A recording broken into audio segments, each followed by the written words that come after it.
اعوذ باللہ من الشیطان الرجیم بسم اللہ الرحمن الرحیم وَكَذَلِكَ بَعَثْنَاهُمْ لِيَتَسَاءَلُوا بَيْنَهُمْ قَالَ قَائِلٌ مِّنْهُمْ كَمْ لَبِثْتُمْ قَالُوا لَبِثْنَا يَوْمًا أَوْ بَعْضَ يَوْمٍ قالوا ربكم أعلم بما لبثتم فابعثوا أحدكم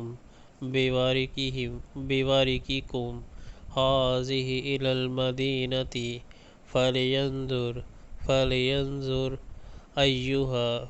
أيها أزكى طعاما فليأتكم برزق منه ولا يتلطف ولا یشیرن بکم احدا۔ اور اسی عجیب کرشمے سے ہم نے انہیں اٹھا بٹھایا تاکہ ذرا آپس میں پوچھ گچھ کریں۔ ان میں سے ایک نے پوچھا کہو کتنی دیر اس سال میں رہے؟ دوسرے نے کہا شاید دن بھر یا اس سے کچھ کم رہے ہوں گے۔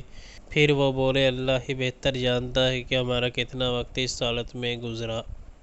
چلو اب اپنے میں سے کسی کو چاندی کا یہ سکہ دے کر شہر بھیجیں اور دیکھیں کہ سب سے اچھا کھانا کہاں ملتا ہے، وہاں سے وہ کچھ کھانے کے لیے لائے، اور چاہیے کہ ذرا ہوشیاری سے کام کرے، ایسا نہ ہو کہ وہ کسی کو ہمارے یہاں ہونے سے خبردار کر بیٹھے۔